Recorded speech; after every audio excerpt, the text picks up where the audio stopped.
Bonjour, bonsoir, j'espère que vous allez bien, la paix soit dans votre maison.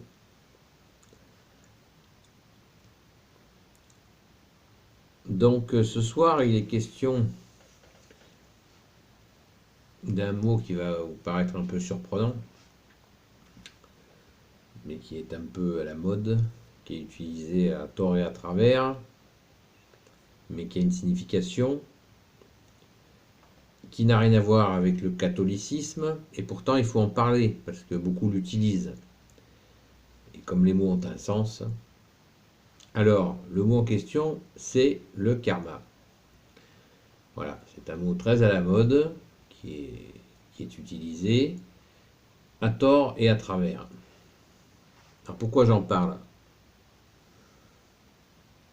J'en parle parce que c'est un mot qui est utilisé d'une façon inconsciente et forcément c'est comme tout mot utilisé quand on ne connaît pas l'explication et on ne connaît pas non plus le raccordement avec ce que ça implique par rapport à nos racines chrétiennes catholiques.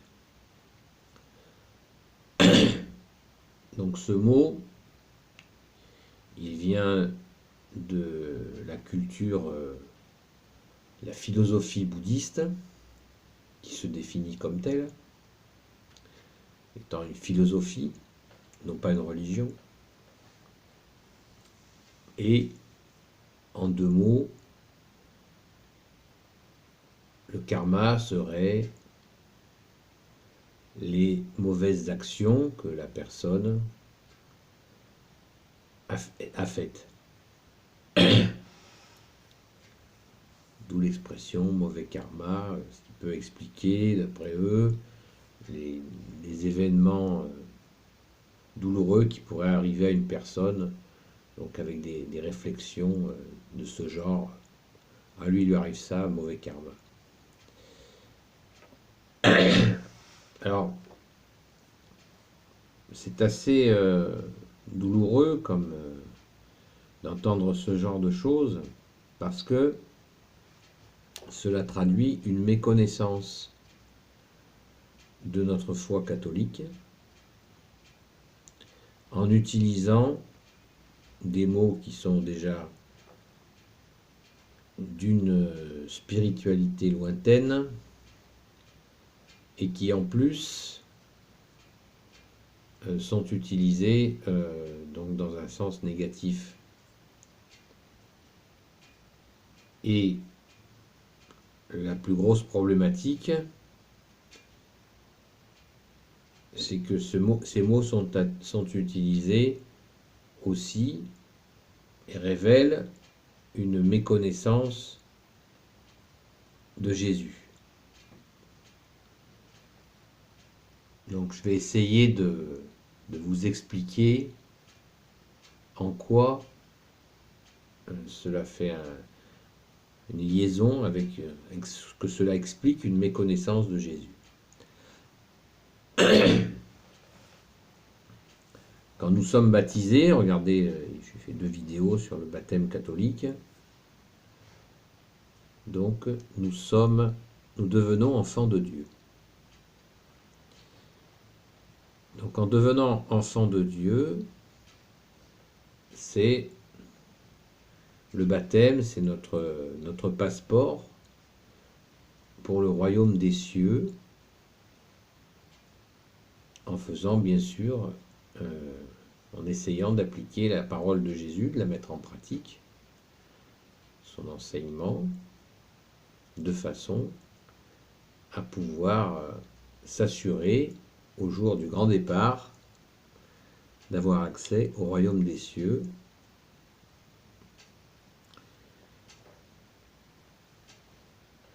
en allant à la messe, comme l'a dit Jésus, en mangeant son corps et son sang,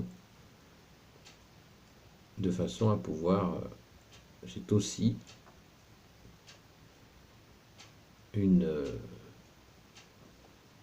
le fait de manger le corps et le sang de Jésus, Jésus nous l'a demandé pour pouvoir accéder au royaume des cieux. Celui qui mange mon corps et mon sang, celui-là sera sauvé. Et toujours pareil, avec des actes d'amour que nous demande Jésus, puisque le deuxième commandement, c'est aimez-vous les uns les autres. Donc les personnes qui utilisent le langage, un mot comme celui-là,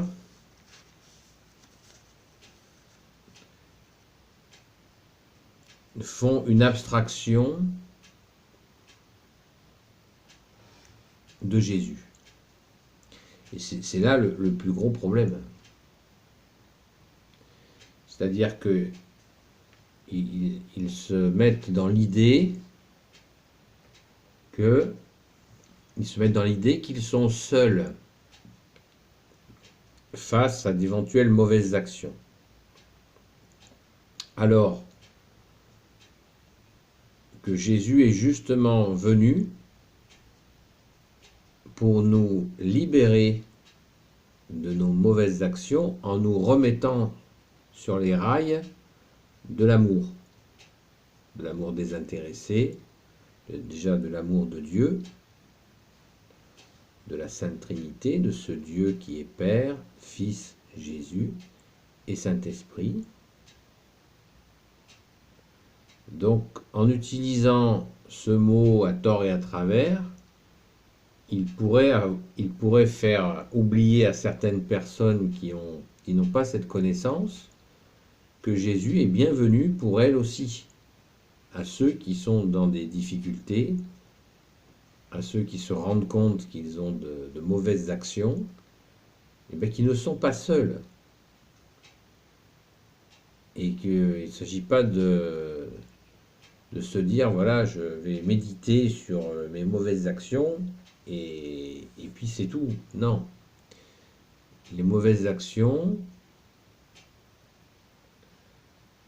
nous sommes baptisés, et en entrant dans cette foi, qui veut dire confiance en Jésus, Jésus va nous remettre sur les rails de l'amour, du véritable amour, dans cette relation avec lui, qui va nous faire repartir sur de bonnes bases.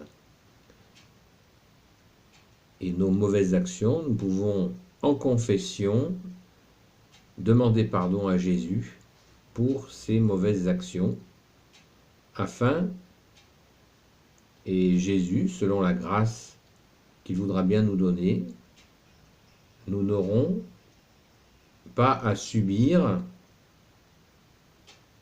les conséquences de ces mauvaises actions, et nous pouvons avoir des situations où nous aurons aussi à réparer, mais nous ne sommes pas nous sommes libérés uniquement si Jésus le veut bien et si nous lui faisons confiance de cette entre guillemets loi de cause à effet. C'est quand même vous avez entendu parler de la loi du talion, qui était une loi juive qui était donc œil pour œil, dent pour dent, qui était donc un mal pour un mal. Donc Jésus, dans son immense amour, est venu nous libérer par l'amour, par son amour, par la confiance en lui, et aussi parce qu'il nous ouvre la conscience, qui nous permet, si nous avons fait des erreurs, de les réparer. Il nous aide à les réparer, de façon à ce que nous puissions, comme je viens de vous le dire, nous remettre sur les bons rails. Voilà, donc soyez prudents par rapport à ces concepts philosophiques qui se donnent souvent une apparence un peu religieuse, parce qu'elle pourrait vous enfermer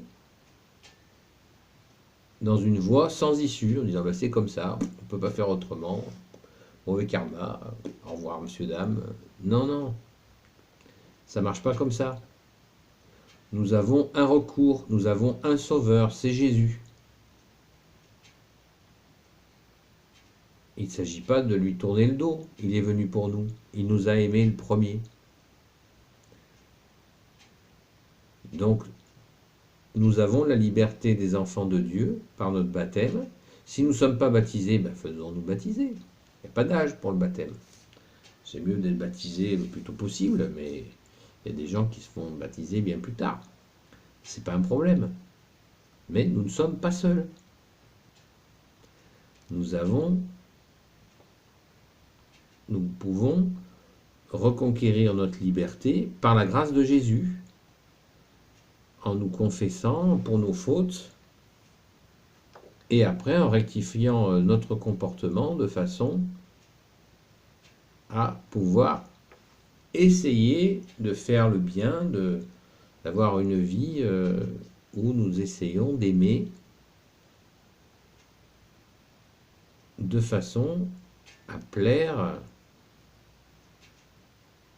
à Dieu qui est Jésus. Et ainsi, lors du grand départ, de pouvoir présenter de beaux fruits d'amour lors de notre passage. Et plus tôt nous rencontrerons Jésus, plus tôt nous serons dans une relation de confiance avec lui.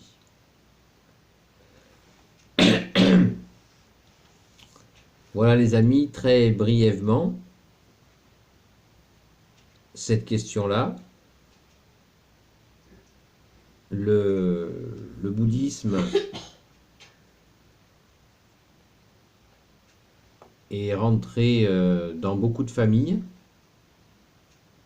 avec sous une présentation très douce de méditation, un côté très propre sur lui, comme dirait l'autre. Mais soyons fidèles à notre foi catholique. Nous avons un sauveur, c'est Jésus. Nous n'avons pas besoin de philosophie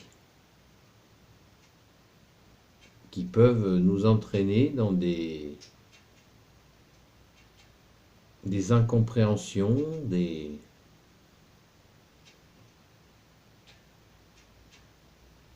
impasses, parce que nos racines sont chrétiennes, catholiques, et nous n'avons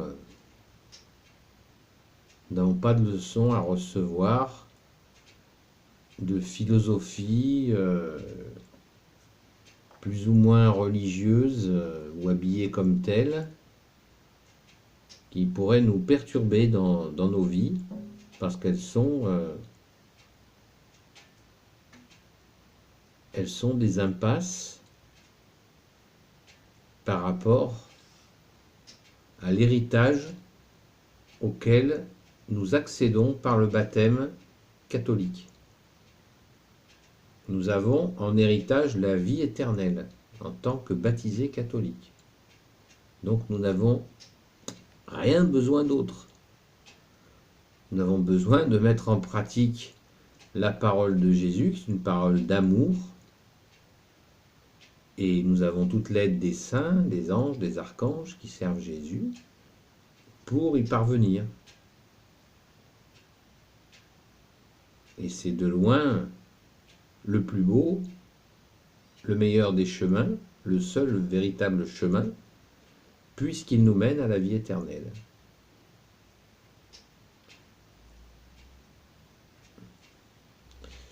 J'avais un ami qui disait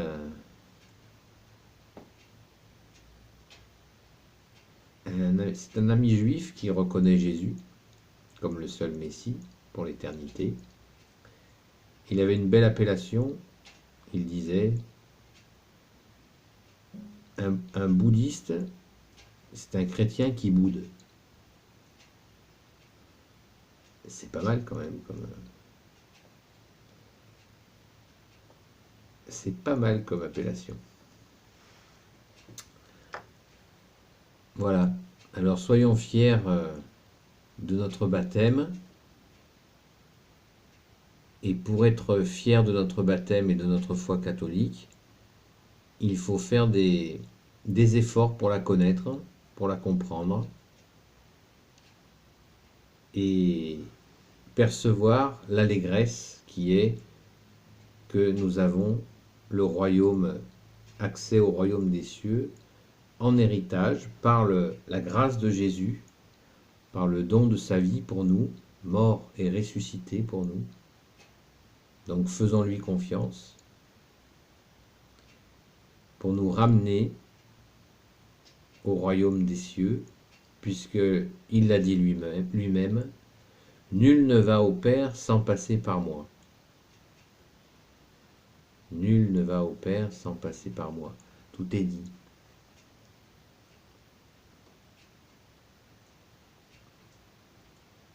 Voilà les amis, j'espère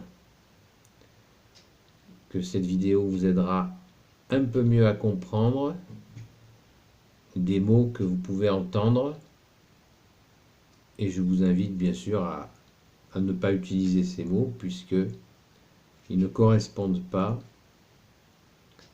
à notre vocabulaire et à notre état, tout simplement. À notre état de baptisé, confirmé, catholique, et fier de l'être. Pas orgueilleux de l'être, fier de l'être.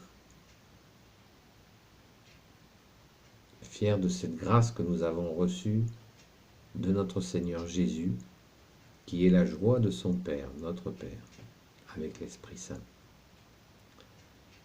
Merci à Jésus, Marie, Saint Joseph, Sainte Marie-Madeleine de vous bénir.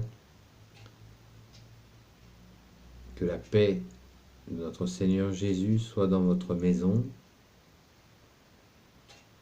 Je vous dis à bientôt pour une nouvelle vidéo. Merci à vous.